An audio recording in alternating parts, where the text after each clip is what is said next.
Good day, everyone, and welcome back to GE World Daily Podcast with your host, Anzo and us.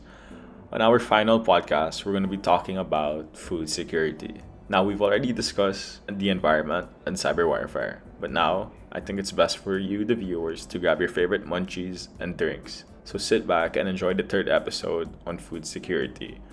Our agenda for today will focus on the importance of food security, global issues on food security, and finally, government policies on food security.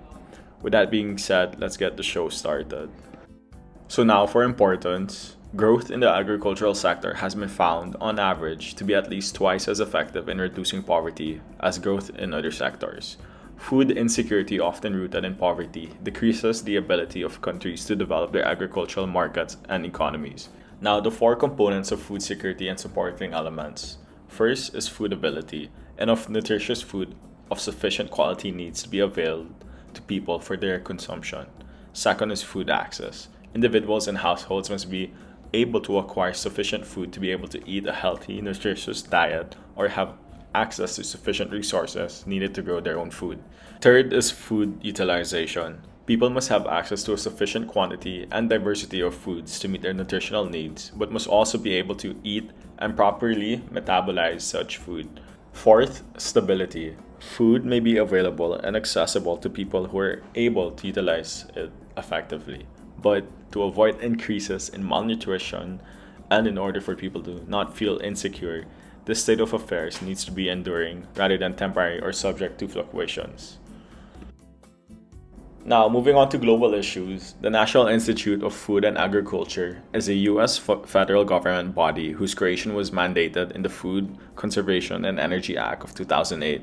So, NIFA supports global efforts to strengthen agricultural production and end hunger by helping countries to improve their agricultural markets and increase food production, developing and testing new food products designed to improve the nutritional value of the food aid that is delivered overseas, and helping developing countries improve their agricultural economies.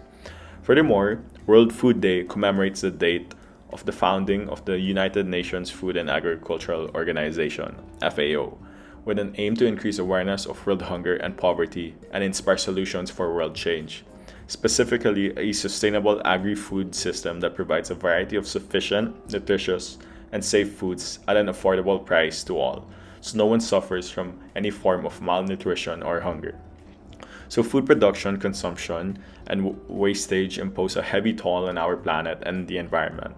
Such efficiencies in the food system are not only costing the world trillions of dollars, but more importantly, revealing imbalances in society.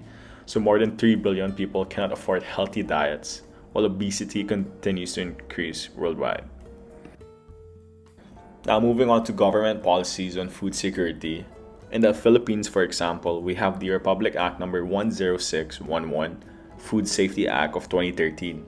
This act is meant to strengthen the food security and food safety regulatory system in the country. It protects the public from foodborne and waterborne illnesses and unsanitary, unwholesome, misbranded, and adulterated foods. It also enhances the industry and consumer confidence in the food regulatory system, and this aims to achieve economic growth and development by promoting fair trade practices and sound regulatory foundation for domestic and international trade. On a larger context, on October 11, 2018, President Trump signed the Global Food Security Reauthorization Act of 2017 into law after it was passed by Congress. The legislation codified the U.S. government's commitment to the productivity, incomes, and livelihoods of small-scale producers, particularly women, by working across agriculture value chains and expanding farmers' access to local and international markets. With all that being said, that concludes today's episode on food security. I hope you all learned something new and got a few takeaways on today's subject.